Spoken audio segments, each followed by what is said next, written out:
Father Frank Brennan, the CEO of the Catholic Social Services Australia. Father Frank, great to see you as always. I want to touch on an issue that Laura and I have been discussing in the wake of the federal election, and that has been the discussion on religious freedom. Now, you were on that Ruddock panel that looked into this.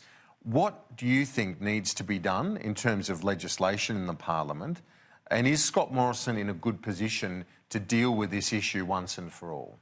Well, there's been a lot of talk about it since the election, hasn't there? And I think it's been heartening to hear some of the Labor front bench saying that we've got to recalibrate on freedom of religion issues. There are some critical issues that need to be addressed. The big question is whether or not Australia needs a Religious Discrimination Act. Now, that's a complex question because I've always thought the easiest way to deal with all these things would be an overarching Human Rights Act, but no one's interested in that. So given that we've got a Sex Discrimination Act, given that we've got a Discrimination Act that deals with issues of age and that sort of thing, a Discrimination Act that deals with disability, then it's sensible to have a Religious Discrimination Act. But that's a difficult piece of work. Now, the government before the election tried to kick it well down the road, referring it to the Law Reform Commission, not to report back until April 2020. I'd have thought there's a greater appetite in the Australian community to get something done about that more quickly, Kieran.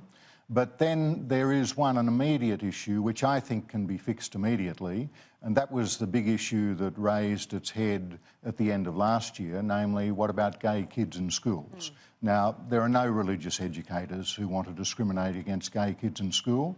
Unfortunately, around this place here in Parliament House, it wasn't possible to get a deal done across the aisle on that before Christmas. But I would have thought in the wake of the election, a Morrison government would be in a strong position to do something about that. And I would think an Albanese opposition would be open to it also, namely that, of course, we say you don't discriminate against kids, but of course you also guarantee in your legislation that religious schools can teach their doctrine. And I think that's as simple as that.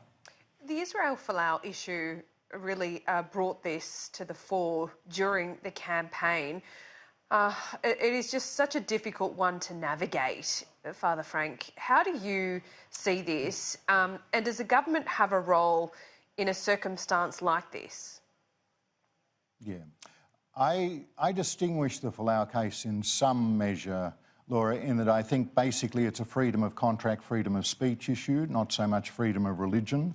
I think where it got messy during the election campaign, I think some politicians tried to turn it into a freedom of religion issue or tried to resurrect the old binary between are you either pro-gay or pro-religious, and I think that binary discussion doesn't work.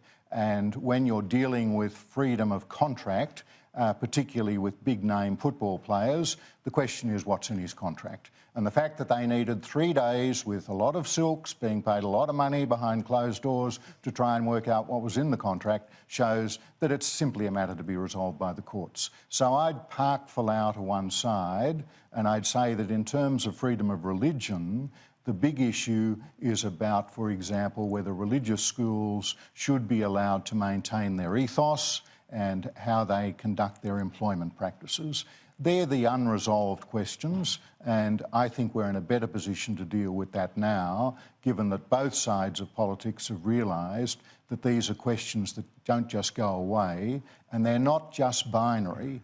You can say, yes, I voted yes in the plebiscite, but I also believe a religious school should be allowed to teach its doctrine. You, speaking of unresolved questions, you were once described as a meddlesome priest by Paul Keating during the Whig native title legislation debate, but this is obviously something that has been close to your heart for a long, long time in terms of recognition of our Indigenous Australians. And I'm just wondering, where do you see the debate around the Uluru Statement? There's a renewed push among some areas for a focus in this Parliament to recognise the Voice to Parliament proposal within the Statement from the Heart. Where do you see this going, and can Scott Morrison deal with this as a Liberal Prime Minister? Everyone, including Prime Minister Morrison, has rightly seen the Uluru Statement for the last 2 years has been the only starting point. There is no other starting point that is worth thinking about. Now, I think the heartening thing is prior to this election, I think some of the Aboriginal leaders and some of the legal academics were saying, oh, look, let's just take it all on trust and let's just have a referendum regardless of what this might look like. Now, the days of talking like that are gone, and I think Aboriginal leaders like Noel Pearson have now put the challenge fairly and squarely to all of us and to those on both sides of the political aisle, namely, yes, we've got to do the hard work now so that the Australian public can understand what are you actually talking about when you talk about a voice in the Constitution. Now, that hard work has to be done cooperatively, and I think it's got to be done with front and centre those who are the Indigenous members of Parliament. I think we've got a magic moment at the moment with an Aboriginal person who's now the Minister for Aboriginal Affairs in Ken Wyatt. You've got an Aboriginal front bencher on the opposition side in Linda Burney. You've got the very respected Pat Dodson and Malandiri McCarthy also there in the chamber. They, I think, are going to be the conscience of the nation on this, in that they know the aspirations of their people, they know the complexities of this place, and they know what it is to try and convince the Australian public. Father, yeah. So let's work together.